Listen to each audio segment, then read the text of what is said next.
welcome back to another episode. Here to talk all things West Indies cricket.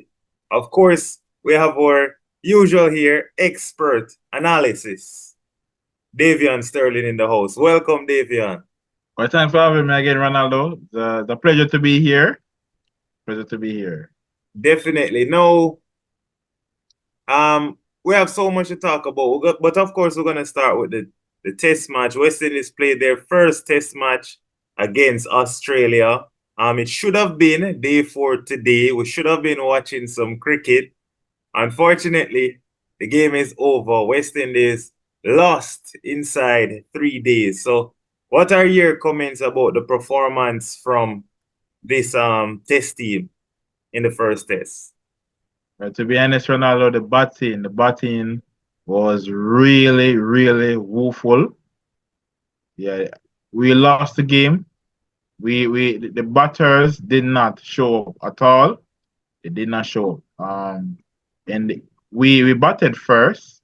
Ideally, on that pitch, most time when captains win the toss, they normally choose to bat first because the pitch tends to quicken up as the game progresses.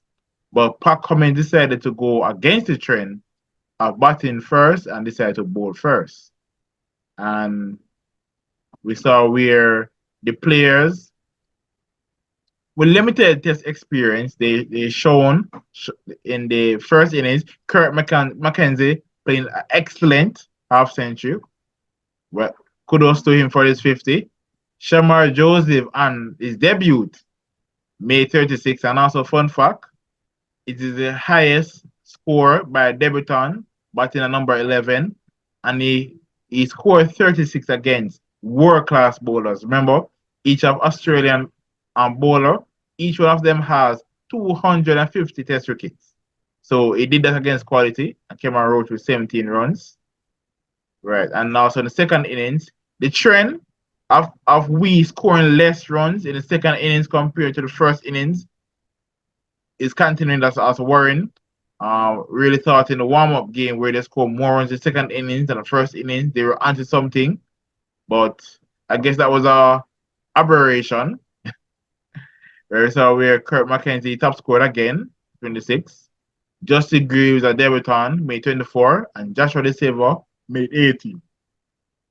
So players getting start and not kicking on in the second innings. Kurt McKenzie and Justin Greaves and Joshua De Silva, they are about in the top 7. Where more emphasis on Kurt McKenzie and Justin Greaves and Joshua De Silva. But Kurt McKenzie and Justin Greaves should have kicked on to make some more runs. No, excellent overall summary. I see you highlighted 2 points that stood out for me. You said that Kurt McKenzie did very well against world-class bowlers, highlighted they all have 250 plus wickets. Getting a 50 and then a 26. And he highlighted Shamar Joseph. He was what? Highest score at number 11 as a debutant. Right. Against Excellent. Australia, right. No, that doesn't sit very well with me, knowing that he's a number 11, scored 36 against these world-class bowlers. That's what your top order batsmen are supposed to do.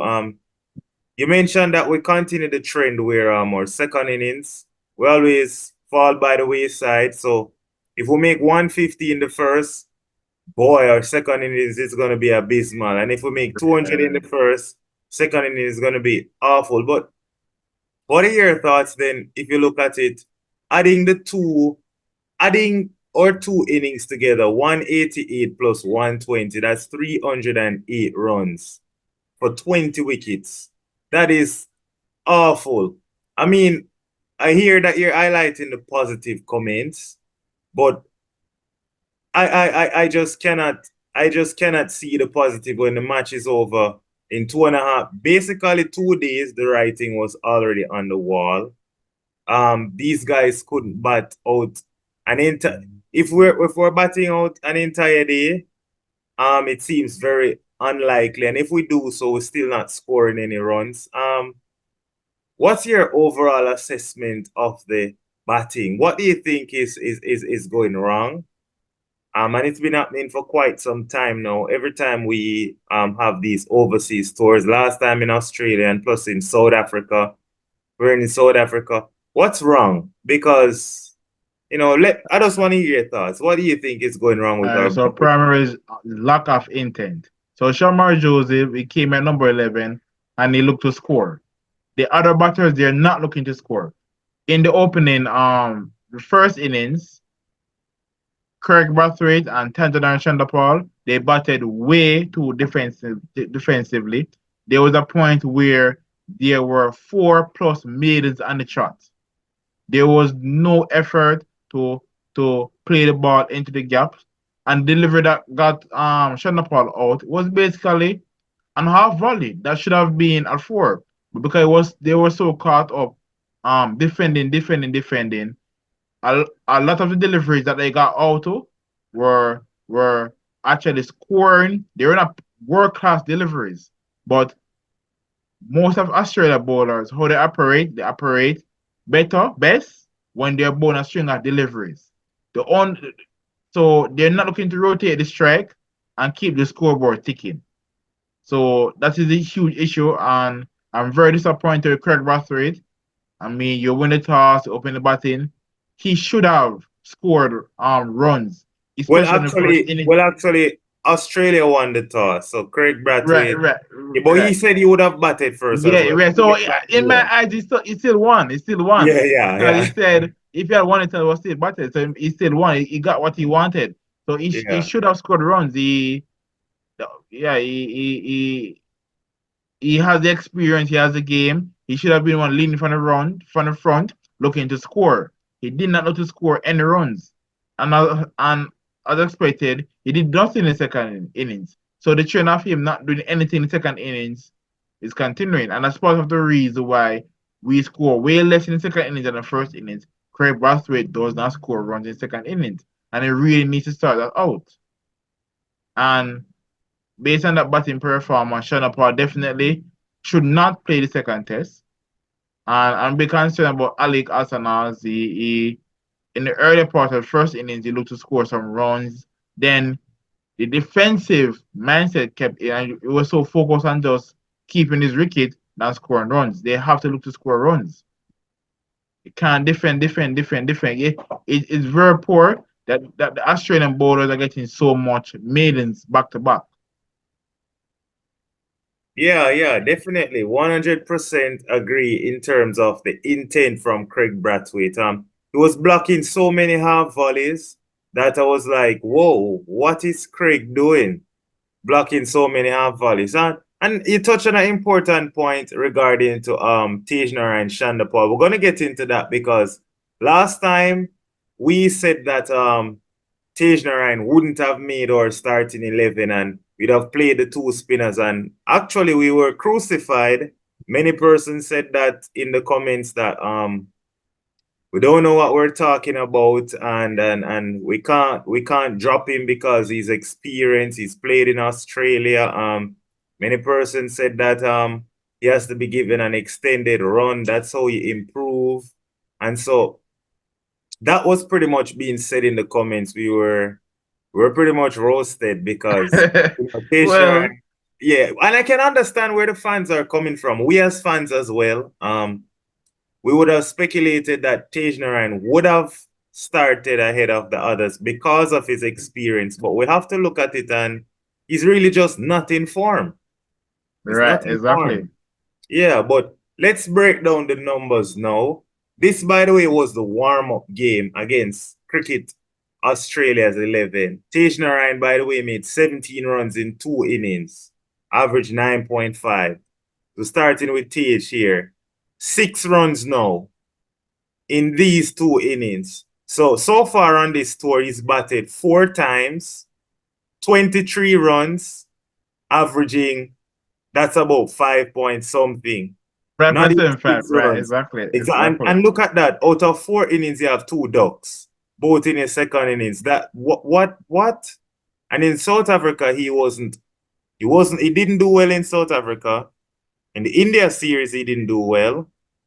We hardly play test matches.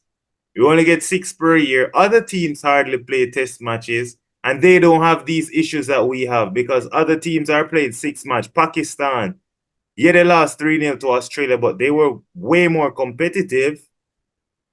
So you mentioned that you'd replace Shanda Paul. Before you replace him, I want you to highlight what do you think is Shanda Paul's issue? Why is he not scoring runs? And also Shanda Paul being replaced, who do you want to see at the top of the order? All right. So I think the part of the reason why Shannon Paul is not making runs, I think based on when he did score runs, teams have found out a technical aspect of his game that needs some work. He his stance, he has an unusual stance, but it takes a while for him to bring his front foot across. So when deliveries are full and outside, and they are to drive for not for left under batter stand at normal stance, they would easily drive it for four.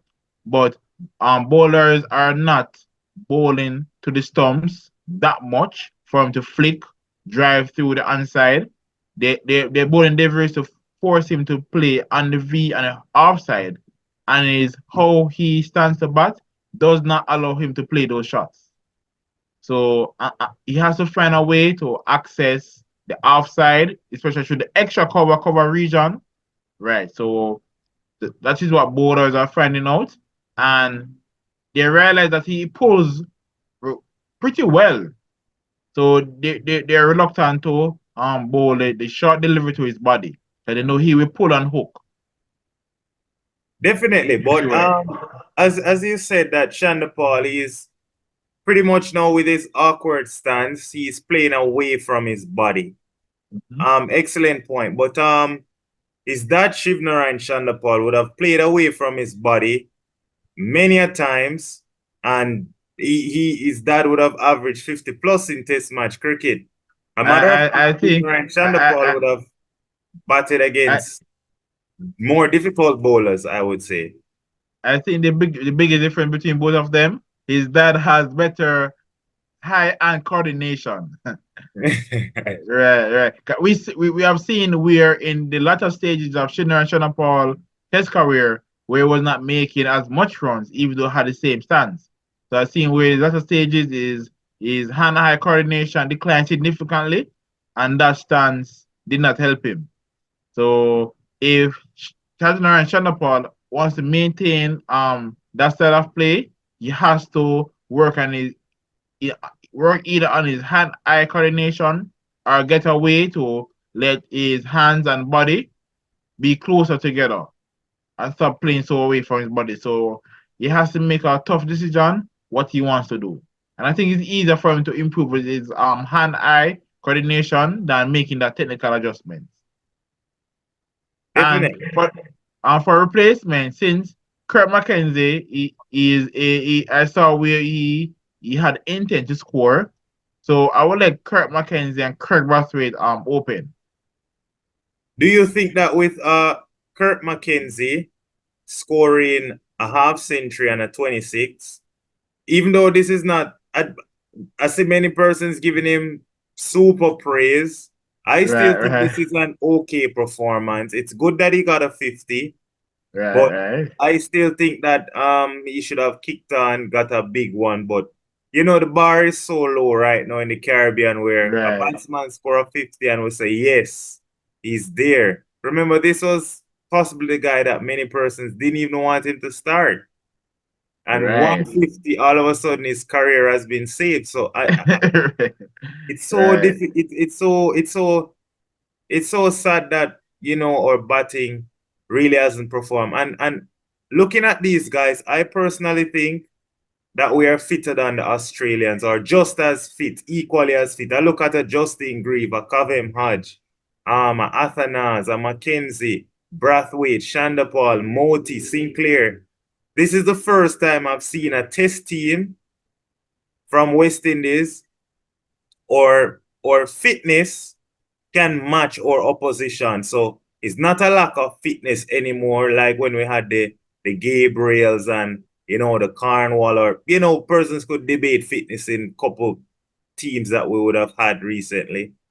They're definitely fit, these guys. Shamar Joseph, you can't even see any fat on his body. Right, right. Guys, they're very fit, but we're not letting our fitness show because they lack the ability to concentrate. But as I said, you'd have went with Kirk McKenzie at the top of the order. So if you went with Kirk McKenzie at the top of the order, who then would be replacing Shanda Paul in your team? Kevin Sinclair. Kevin Sinclair. Right. You know, I He's have a question for you before we get right. into Kevin Sinclair, right? Shanda Paul. What if Shanda Paul is then replaced? We're gonna look at three different scenarios. Scenario number one, let's say Shanda Paul is replaced, right? Whoever it is, whether it's Kurt McKenzie, whether it's Joshua De Silva, whether it's Zachary McCaskey, the debutant, comes in. Let's say Shanda Paul is replaced, and whoever replaces him does well. Now, what do you think Shanda Paul would have to do then to get back is reclaim his dominance to say he's the number two opener in the region? Because we know Craig Brathwaite, he's the boss, he's the big man. Right, right, But right, right. what do you think Shanda Paul would have to do in order to restake his claim? So that's scenario number one. Let's know. Number one, he had to score a lot of runs in first class cricket.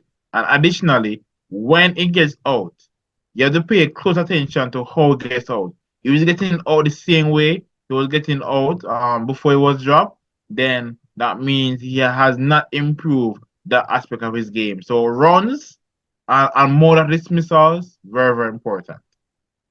Now let's look at scenario number two. Let's say in scenario number two now, he gets a chance in this second match and he scores Right? big runs in one of the innings. Let's say in the first inning. So let's say, all right, let's put it this way. He doesn't make any runs in the first innings of the second test, but then has a big innings, 100 or 80 or something in the second innings of the second test. But then in the first class championship, he's just going back to regular average performances that we've been seeing from him of recent.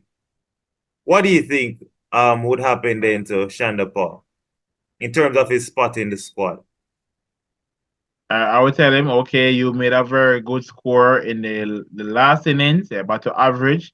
We're giving you one more test, and if that one test you don't impress, you'll be dropped until we see consistent performance in first class. But what in the past, what we saw where players were guaranteed a spot, and when they have like a one innings to show their worth, we see them scoring big runs, and they don't get job, then back to very below average performances. And when they notice their last in the score, we do not want that trend. I really don't like seeing players making runs when they know if they don't make runs in this innings, they will get dropped. No, I don't like that. Because when they make runs in that particular innings and they know their spot is saved, then They go they're back to normal, they back to revert. normal. Right, right. So I don't like that trend of we keeping players just off one excellent performance and then five, six dismal performances. So that's a trend we really need to go away from. Definitely. No, I remember last time we spoke, we were talking about the potential of Joshua De Silva opening the batting. You were more of the thought that he should bat three or four. Right, No, right, right, because you said he wicket keeps. Now, my question to you is in this test match, Joshua De Silva wicket keeping, but right. he's out there before over number 20 or over number 25. So then, does it even matter if he's batting at seven or if he's opening? If we're going to lose 5 wickets in one session, does it even matter? Why not just let him open? But to be honest, they when he opened the warm-up game, his second injury, so he made a century. So if they decide to drop Shanda Paul, I think he should either bat at three or open with with Craig Brathwaite. Yeah, he can't do worse than what he's doing right now. And the last time we have seen him made serious runs was opening in the warm-up game. So he has the game to open. So it will be a good option. It will be a good option. We, And we to we be need a fair, great start. We need a great start, and I believe Joshua De Silva can provide that great start. definitely. And to be fair to Joshua, he hasn't been. To be fair to Joshua, he hasn't been at his best with the bat, or in terms of his best with the gloves. We'll get into Right, his wicket keeping in a bit.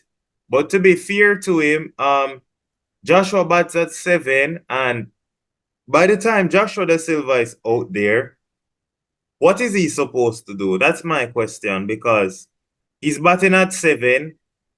He's most times he's there, he's with the tail with either Kimar Roach or Alzari Joseph. Is he supposed to block, block, block, and they're gonna get out anyway? Or is he gonna try to attack? And of course, the short pitch bowling is very good to a batsman who's looking to attack. right, Then right. what is he supposed to do? Because if he blocks, blocks, blocks and he's not out on 10 and the tail is cleaned up, or if he tries to play some shots and get out for 15 or 20, we're still gonna give him a hard time. So what do you think Joshua should do in a situation like that? He's batting at 7. He's always gonna be out there with the tail. What's he supposed to do? Well, I always say it's best when you're to keep a batter. He is an attacking batter, and currently in Joshua De Silva batting career, he does not he's not as attacking to be batting with the tail. You have some batters when they bat with Like the a tail. Quinton de Kock who bats down Right, 6 or right, 7. right. And Adam Gilchrist, those guys, they can Definitely. just give the tail one delivery and they score all runs in four deliveries, and the tail just block 1-2. Joshua De Silva doesn't have that game, so for him, he his style of play is better suited for up the order. He definitely has the bat up the order, and Kevin Sinclair, based on the form he's in excellent form with bat and ball. Number 7 is the right position for Kevin Sinclair. He's very counter attacking, right? He has a decent defense, and he will give you runs. He will give you runs. So right, and then I think that should be the more strategic move. Just try to save up the order and let a attacking batter number 7. Fair enough, fair enough. Now, let's not look at Craig Brathwaite. To be fair, he has been our best batsman for quite some time. Right, So let's get into Kurt McKenzie, a 50 and a right. 26. How satisfied were you with McKenzie's performance? I would say 8/10. Why? In the half century, there was intent to score, right? He came in when we lost two quick wickets, and I saw where there were a lot of drives down the ground, right? So, right, I like that. The second inning, 26, the strike rate was on the higher side. I think the strike rate was over 60. So we we we we had a deficit to erase, and if we had gotten going, we knew that the Australian bowlers would have gotten defensive. So I like the intent to score. The intent to score is why I give him such a high score. There was intent to score, so overall his strike rate was over 50. So that's why I give him a score of 8. No, definitely. Kurt McKenzie did very well, so I have to give him his flowers because Right. I was one of them of the view that he shouldn't have been going to Australia. I still think even though with this 50, he still should not have been there, but he's done well so far. And what I don't like though is that as West Indian fans, all right, I'm not doing this, not saying this for fans to get upset with us, but let's say Darren Bravo had scored 50 and 26. Would we be giving Darren Bravo so much praise? No, we No, just we no, no, we not. exactly. So what would we say then if Darren Bravo had scored 50 and 26? Would have said that he should have scored a lot more runs based on his experience and his talent. Exactly. So, I mean, I understand that, of course, experience. The thing is, I am just fed up with so far in 2015, we got rid of Dennis Ramdin and Shivnara and Shandapal. And we said we were building to the future. It's now 2024. We're still building. What are we building in Test cricket? A matter of fact, we've gotten worse and worse. The Test match it was finished in 2 days. 2 days, not even two and a half, 2 days. The match was over in 2 days. Of course, I don't even want to count the first session of day three because we didn't even see the game after lunch. So I mean, it's just 2 days. So I mean, why are we giving this quote unquote inexperienced team that they're not necessarily young? Most of these guys been playing first class cricket for a while, apart from the Shamar Joseph and the Kurt McKenzie, Alec Athanas. The rest of these guys, they've been around the domestic setup for a while now. Why are we what is there to really give praise about? The batting was poor. Yeah, you're very, very correct. You're very correct. The batting really needs to step up, really needs to step up. We batted at the time where the pitch was most suited for us. We should have posted 300 plus. Well, 250, 250 plus. Yeah, let's just be more Yeah, realistic with realistic. actually, yeah. 250 would have been good. 250 plus would have been a very decent score against the quality of the attack. What are your thoughts now on Alec Athanas? So going down, so Athanas batted now at number 4. Doesn't seem to like that position in the warm-up game or in this match. 13 in the first innings, a duck in the second. And remember in the warm-up game, what did he score? A duck in the first and a 15 in the second. So far, doesn't seem like the Alec Athanas we saw in the Caribbean. But your thoughts on him so far? Gloving down the leg side and, you know, Right. I believe he's probably short and confidence or lack of familiarity about the number four. So I'm thinking they should have put him at five, put him at the position where he's familiar with. This number four is not working for him. So they have to put him back at but if he number bats at 5, who bats at 4? all right. So it's like wow, good question. Kevin So Magis, remember it's only his second game it's gonna be in the second test. So he's still a debut. He's still fresh to international test cricket. Who bats at 4? If you're putting Athanas at 5. I guess Joshua De Silva could be if the case they decide to keep Tisha Nepal back for the second test. I was strong feeling they will say that this is the last series to make an impact. I would probably put Joshua De Silva at number four and put Alston at five. Honestly, Uh, I'm not even gonna lie. I'm not even gonna lie, my brother.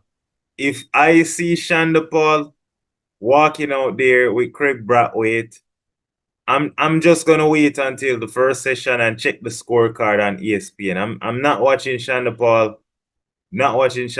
bat, and I would love him to prove me wrong. So I don't want the viewers to think that I have nothing against Shandapal. I just think that right now he's out of form. I'm not saying drop him from the squad, but I'm saying when a batsman is out of form, he shouldn't be in the playing 11. Don't drop him from the squad. He's one of our best in the region, but you cannot have an out of form batsman in Australia trying to get back. You're not going to get back in form in Australia. If from the warm-up game from um, the South Africa A series, he's not going to get in form against Mitchell Stark and Josh Hazelwood and Pat Cummins. But yeah, but let's move on to Kavem Hodge.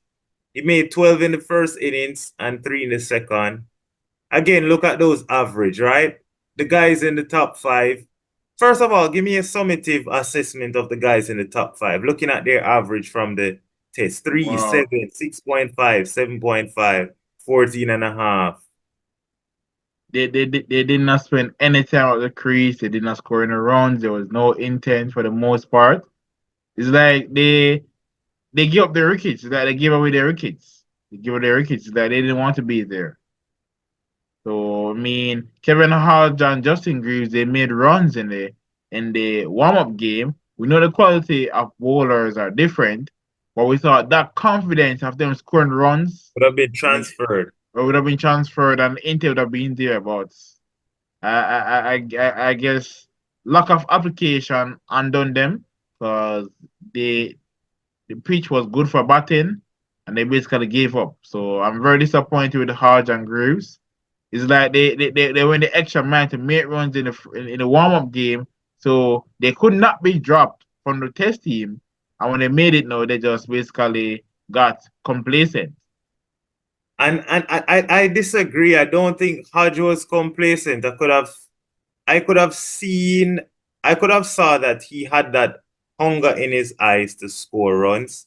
Right, But it's just that the consistency of Hazelwood, he was leaving. Finally he saw one that he thought he could drive and he nicked it and he's gone for three. So I thought Hodge was very watchful and he played a lot of deliveries on merit that he left alone. Um, it was just unfortunate. Justin Greaves was just a soft dismissal in the first innings, punching the ball to cover.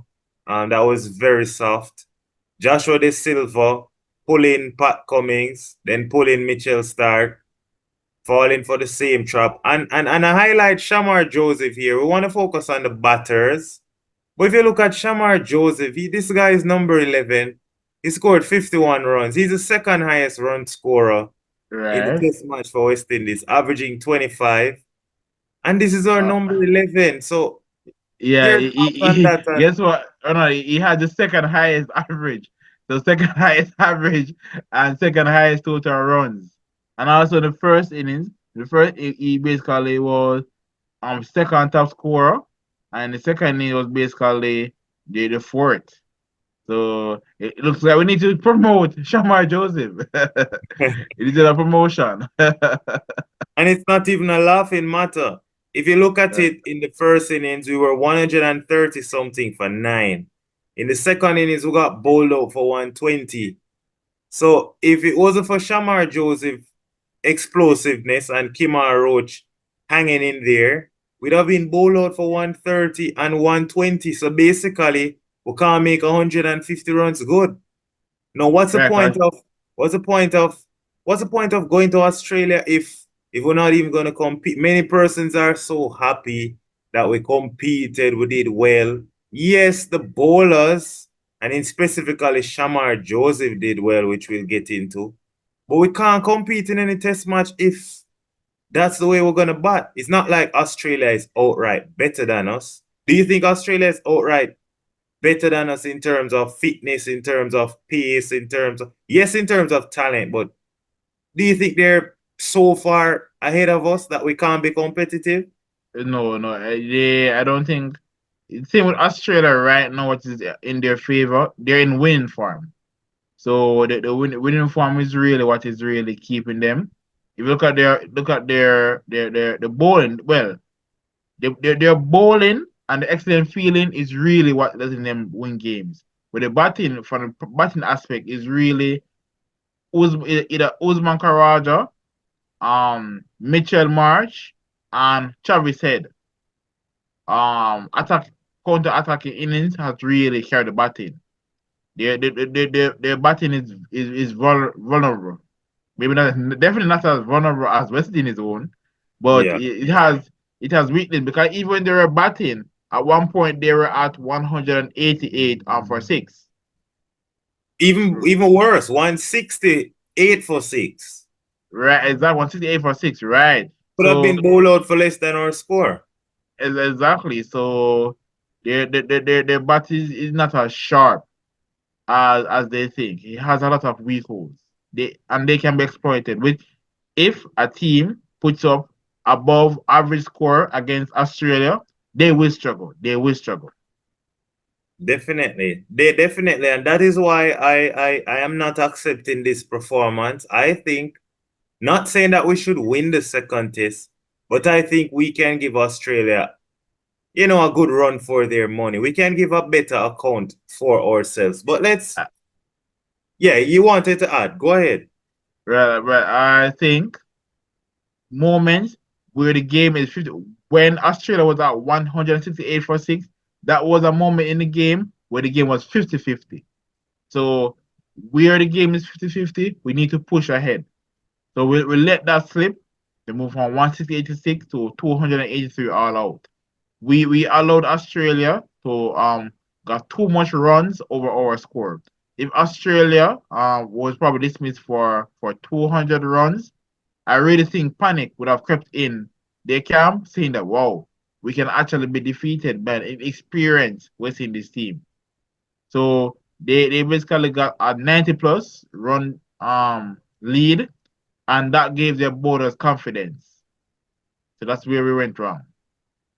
Yeah, definitely. And what are your thoughts on Craig Brathwaite's captaincy? Especially when we had them 160 odd for 8 and Shamar Joseph, Justin Greaves were doing. They were bowling excellent. Yes, they had long spells. Do you think Brathwaite could have been a little bit more creative to keep them in the attack? Maybe just to attack Mitchell Stark or just a little bit. He went for Alzari and Kimar Roach and then Moti, and it just didn't work out when Greaves and Joseph they looked more like getting a wicket. But your thoughts on Craig Brathwaite's captaincy? Craig, just like how he bats very defensively, his captaincy when bowling is too defensive. I mean, what he could have done, I mean, Justin Greaves and Shamar Joseph were most informed bowlers. So what he could have done, instead of letting them bowl in tandem, he could have split them. Always have one of them bowling. So that would have been a smarter option. Because if you bowl them tandem, there's going to be a point where both of them have to be off. So let one of them attack. You have to bowl in partnership. Let one attack and then let the other bowler hold one end. That would have been a smarter option than because we not have them bowling tandem. The only thing the batter will do is just going to just defend because they Waiting know for the this change bowler, yeah. exactly is wait for the change bowler.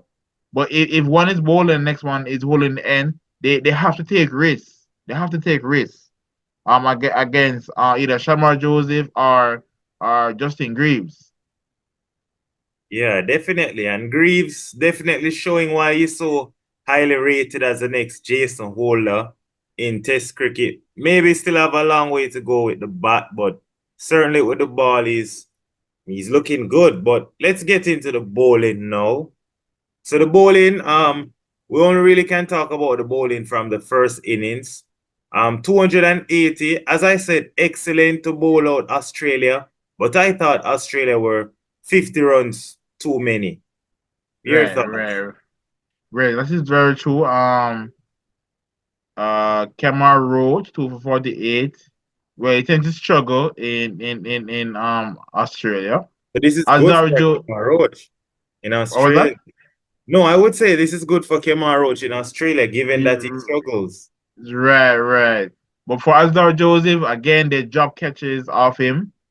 I believe We if those spoke about that before. right, right. We were hoping that they would have not dropped a catch at Asdar Joseph. That's not the case. Shamar Joseph, he did very well, 5 for 94. Excellent, excellent bowling. A bit of a concern. He had a few number of no balls, so I hope they can reduce that. I don't want to be a case of him getting wickets and then the umpire is saying that no ball. Surprisingly, it is the debutant bowlers who impressed in the first innings. I'm disappointed in Kemar Roach and Azar Joseph in the sense I really think that they could have been more penetrative with their bowling. Right. So well To be Moti, honest, you said Alzari to be more penetrative. Do you think that drop catch would have affected his mood? Because he had Kawaja. He had Kawaja squared up. That should have been the big wicket in the bag. And you never know. This test match could have been way different had we gotten Kawaja early. yeah, So that's very true. Yeah, right. As of Joseph, wow. Kawaja is one of the few batters in Australia test team who makes runs consistently. So panic would have definitely crept in the camp. Definitely Definitely. crept in. So it's unfair on Alzar. And I thought Kemar Roach bowled really well too. He may not have been as sharp with the new ball because his pace is really down. So the batsmen are getting enough time to adjust to his medium pace. He's down in the 120s. He's just not that quick anymore. Not even 130. I was surprised to see Roach bowling that slow, but he still did his thing. My concern though was Moti. He doesn't bat, and Australia's middle order, they're filled with left-handers. Kawaja usually bats for extensive periods. Um, Travis Head bats at 5. Mitchell Stark is going to be there. Australia has basically left-handers in the middle when spinners are going to be on. Do you think it's wise then to have Gudakesh Moti, the left-hander, to bowl to left-handed batters, especially when the pitches are not really turning as much? Right. Especially against Travis Head. Right, Yeah, right. So I think looking at the Travis Head factor, with the batting is really Travis Head really um took away the got game from us. Yeah, right, right, exactly. If he had failed, then the Australia scorecard would have looked very that's dismal, to be different. honest.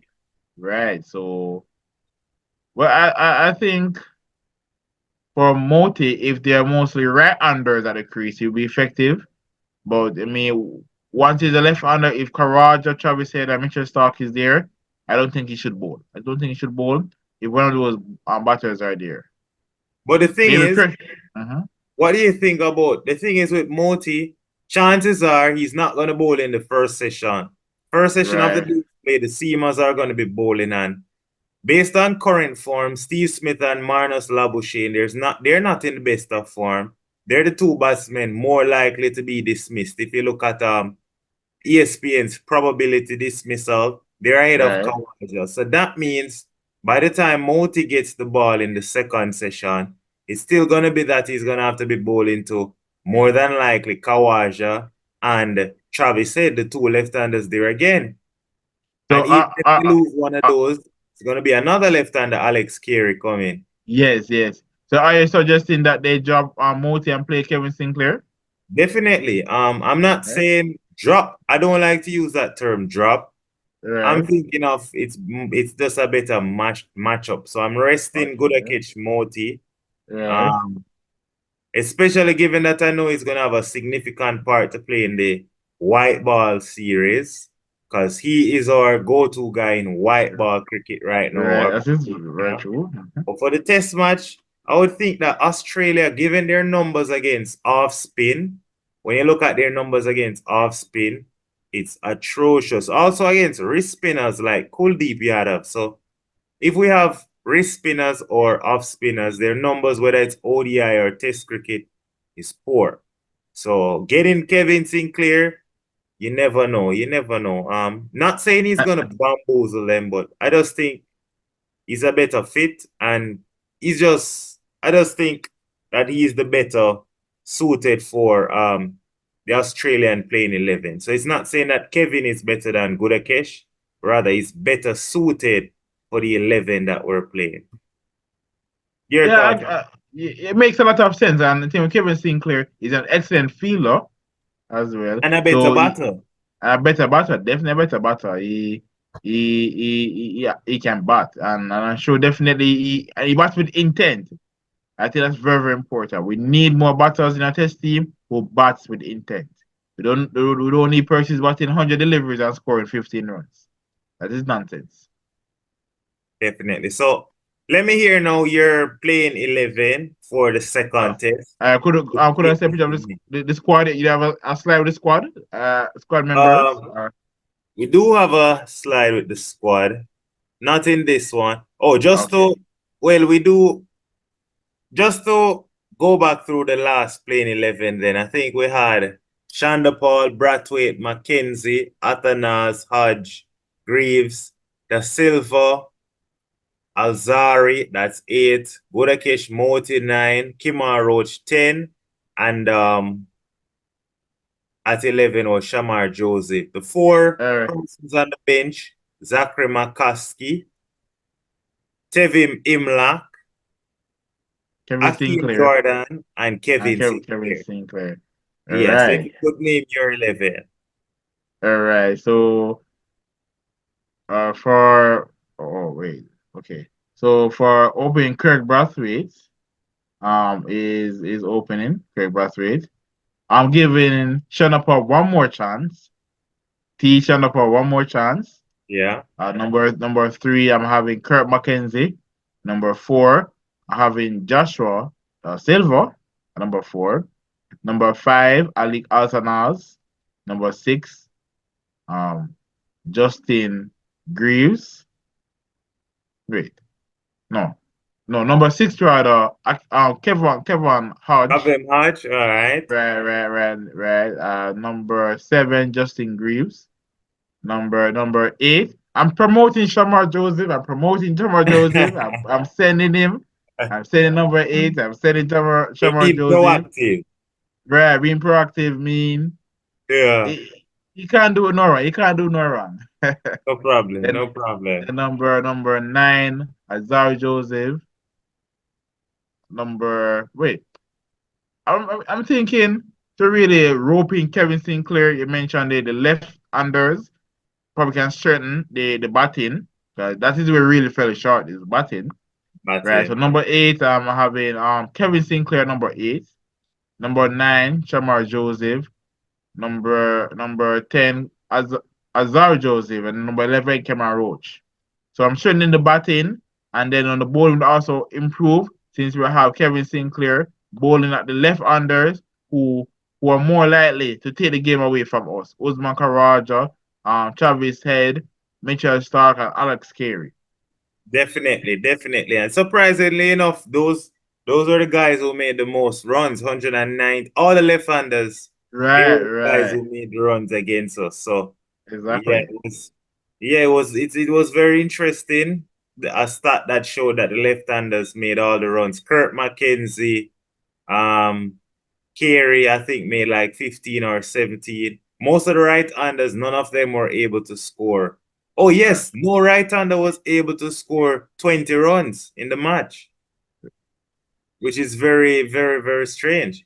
But yeah, that's it. So, what are your expectations now from West Indies in regards to the second test? Now that you've seen the first, because remember earlier you had said we're gonna lose the first one badly, then we're gonna draw the second one. Do you still think we can draw the second one? We can draw the second one. The feeling is very good to be honest. Feeling energetic. I love that. So I strong feeling they're fit guys. They're meeting the energy. They're bowling. All eyes will be on Shamar Joseph, right? The Australian batters will be more watchful against him. But the batting, I'm expecting him if they make the change of having Joshua De Silva batting up the order and having Kevin Sinclair in the mix at number eight, I will see them being able to bat and whole day. If they can bat a whole day, then the probability of them join will be increased significantly. We have to bat a whole day. Honestly, I cannot see West Indies batting their way to a draw. I am just excited for the T20s and the ODIs. So I don't want to see Shanda Paul out there next week.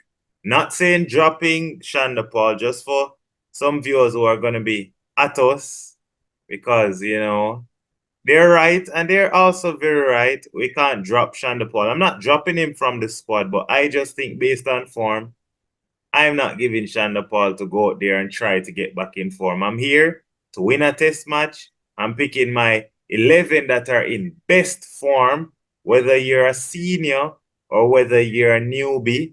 Once you're in form, you should play. And I think McCaskey is in better form than Shanda Paul right now. And he'd complement Brathwaite as well, so definitely.